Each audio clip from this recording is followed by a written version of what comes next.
লাজ নালাগে তই দেখোন চকুৰে দেখ কিয় মিছা মাতিছ এ খৰেটি কি হৈছে ৰে আইয়ো তই দেখোন মন দেখি চাই দাঁত জেংৰে হাইভা লাগছা এ হৰি লোকৰ মতাই ৰয়েল নিমা পোচাক পিন্ধি গপচো ওলাব ঘৈণীয়ে ঘৰৰ বুকু দুহাত ফুলিব আমাৰ এইটো ওলাব চকুত কলা প্ৰতিবাৰে বাৰটা ঘৰত খেপিয়াই মৰি মৰি যাওঁ তোমাক দেহা কতে পাওঁ লুইতে ভটিয়াই যাওঁ দিহিঙে দি পাঙে চাওঁ তোমাক দেহা কতে পাওঁ তোমাৰ মান শুৱনি নাই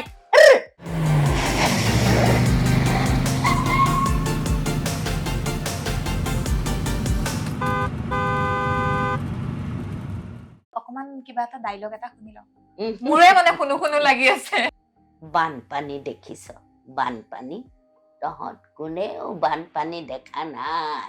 হেৰৌ বানপানী আহে বাৰিষা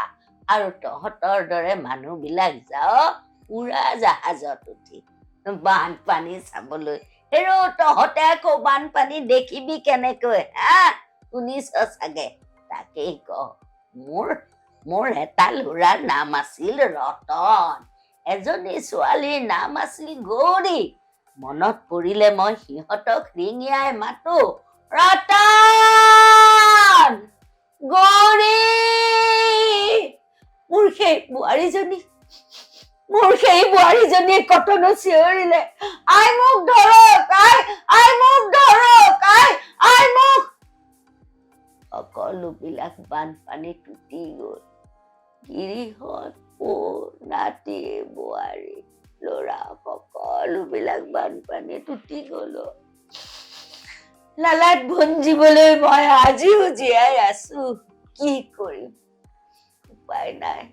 এদিনাখন মই আলিবাটৰ দাঁতিত বহি আছো তেনেকুৱাতে এজন ডাঙৰ মানুহে আহি মোক সেই পাগলী বুলি ভাবি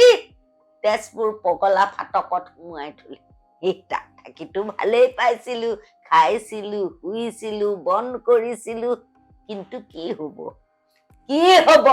এই কোনোবা এজন ডাঙৰ মানুহক মই থকা ঠাইডোখৰ লগা হোৱাত মোক আকৌ আলিবাটলৈ ঠেলি পঠিয়ালে 3 দিন ধৰি পেটত একো এটা সঞ্চাৰ হোৱা নাছিলে মৰিও যাব নোৱাৰো জীয়াইও থাকিব নোৱাৰো কি কৰিম উপায় নাই মোৰ মনত এটা বেয়া ভাবে ক্ৰিয়া কৰিলে মই সেই কানি বুঢ়ী ভাও জুৰিলো কানি বুঢ়ী মই আলিবাটেৰে যোৱা মানুহক মই পইচা মাগিলো মই চকুৰে দেখা নাই বুলি ভাও জুৰিলো বাবু কণা এটা দিয়ক মই চকুৰে একো নেদেখো বাবু কিবা এটা সাহায্য কৰক মই 3 দিন ধৰি একো এটা খোৱা নাই বাবু মই ভৰিখনত ধৰিছো বাবু কিবা এটা দিয়ক পইচা এটা দিয়ক মই কিবা এটা খাওঁ বাবু দিয়ক ল'ৰা ছোৱালী বোৱাৰী গৃহত চব বানপানীত উটি গ'ল বাবু দিয়ক দিলে মই চকু মেলি চাই দেখো শিকিটো নচলে মই চিঞৰি মানুহজনক কলো বাবু শিকিটো দেখোন নচলে মানুহজনে আহি মোৰ পিঠিখনত ঘপটা মাৰি দি কলে লাজ নালাগে তই দেখোন চকুৰে দেখ কিয় মিছা মাতিছ উপায় নহলে দেখোন সকলোৱে মোক নচলা শিকিকে দি যাব বোপাই কেলে মোৰ পিঠিখনত ঘপটা মাৰিলো বোপাই মই 3 দিন ধৰি একো এটা খোৱা নাছিলো বাবে মই কানি বুঢ়ীৰ ভাও জুৰি পইচা মাগিছো একদম গাৰ নোম শিয়ৰি গৈছে আৰু সেইকাৰণে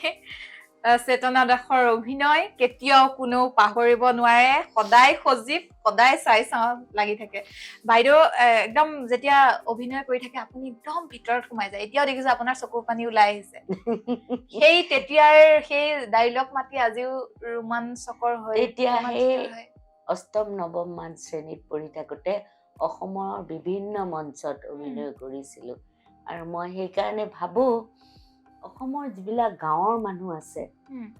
এই মানুহখিনিয়ে মোক গোবৰ মাটি লিপি থকা উম, এই পিৰালি মচি থকা মানুহ বিলাকেও উম। মই যোৱা দেখিলে গাঁৱত একদম দৌৰি আহি পেলাই একেবাৰে যেন বুকৰ বৈনীজনী উম। তেনেকে সাৱটি ধৰি যিটো উষ্ণ আদৰণি জনাই তাতকে ডাঙৰ পুৰস্কাৰ তাতকে ডাঙৰ বঁটা মোক একোৱেই নালাগে আই হয় হয় কিমান ভাল পায় কিমান মৰম কৰে আজিও মানে আমিতো বহুত পাছৰ আজিও ইমান মানে সেই অতীতটো আমি ভাল পাওঁ বা সেই চিনেমাসমূহ আজিও চাই থাকিবলৈ মন যায় আৰু প্ৰথমতে যিহেতু কৈছিলো যে আপোনাৰ গালিসমূহে অসমীয়া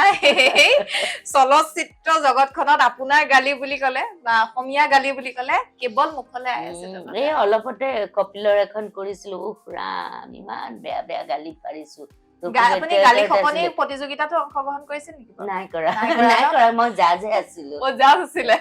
গালি খপনি তেনেকে নাই তেনেকুৱাকে বাৰু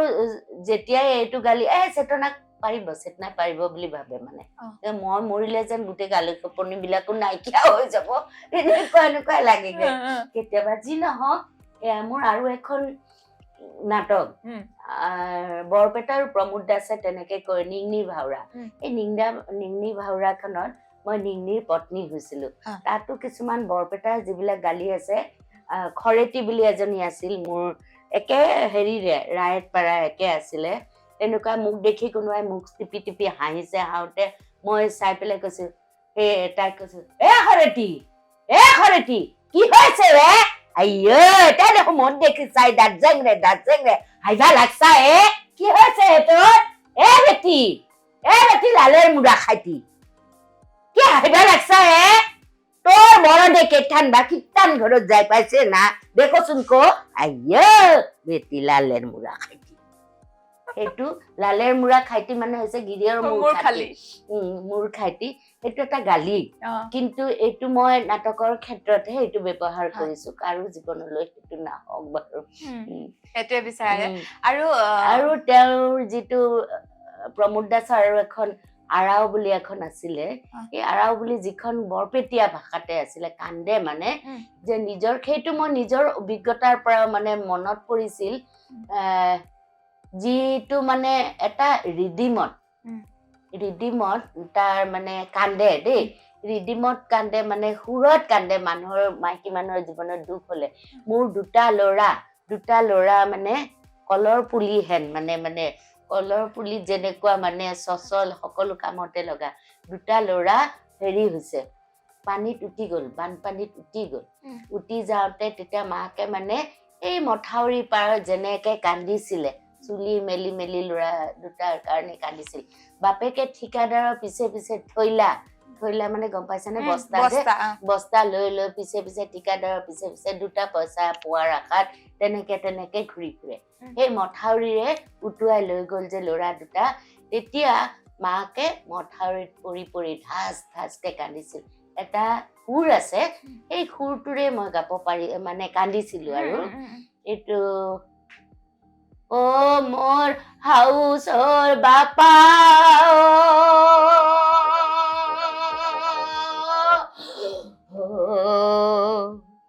কি দিনত কি কৰি গেলি মোৰ হাউচৰ বাপা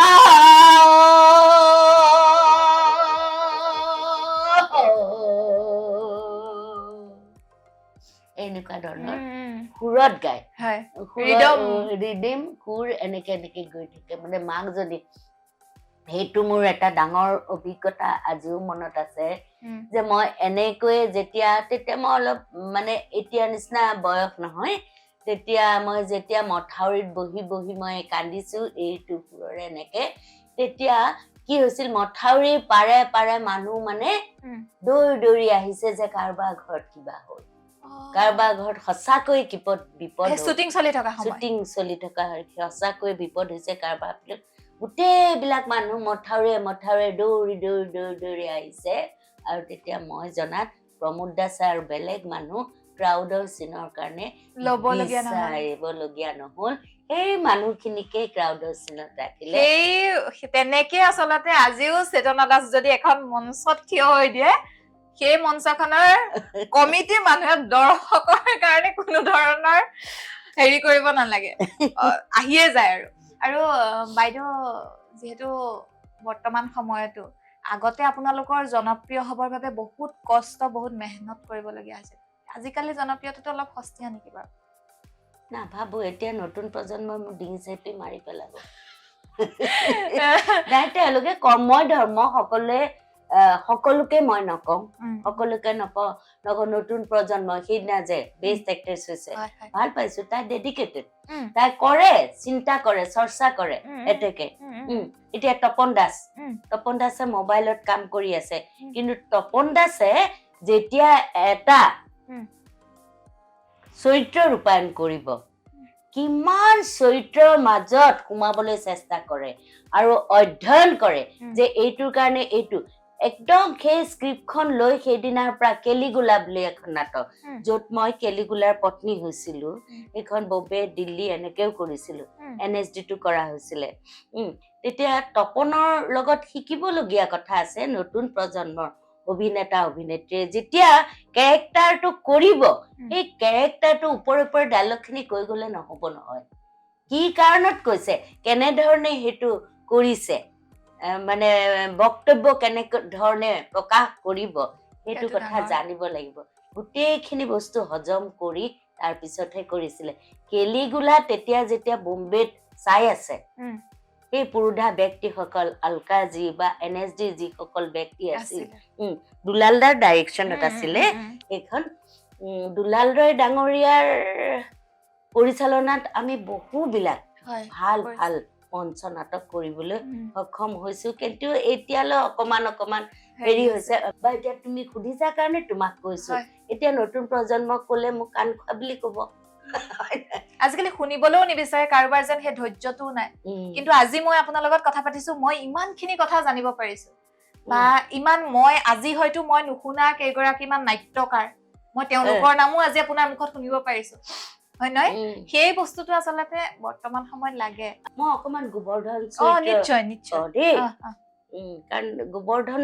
গাঁৱৰ যিবিলাক মানুহ আছে আগৰ দুপৰীয়া সময়ত চব বহি থাকে ভাত পানী নাৰান্ধে আৰু দেওবাৰে ভাত পানী ৰান্ধি উঠিলে যদি খাই বৈ ললে বাচন থাকি গল আৰু নাটকখন শুনি পেলেহে তোৰ আকৌ হল কি মানুহডালে কেনেখন কৰিছে চোৱা কিনো হুকা পিছলাখন কৰি আছ নেমাত কিয় মুখে চাও হাতত এখন কি কি কৈছ ৰাইজেতো চিলেক্ট কৰিছে বাৰু কচোন ক তোৰ ভাওটোনো কি কেনেখন কৰিছে চোৱা বোলো তোৰ ভাওটো কি ক দে ক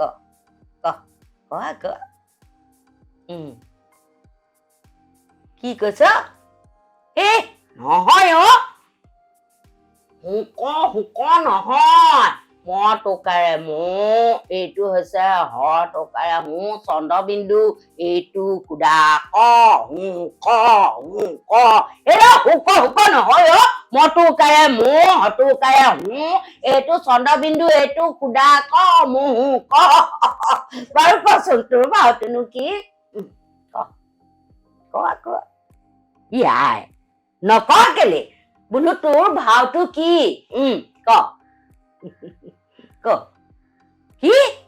কি গাই আছ নক কেলে বোলো তোৰ ভাওটো কি গেন্ধাৰী ঐ বচন কোনে দিলে তোক হৰি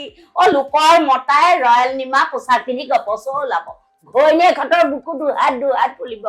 আমাৰ এইটো ওলাব চকুত কলা প্ৰতিবাৰে ভাওনা ঘৰত খেপিয়াই ভাওনা ঘৰত ইজনীয়ে সিজনীয়ে মোক দেখুৱাই গাত চিকুট মাৰি মোলৈ হাঁহিব নেযাও মই ভাওনা চাবলৈ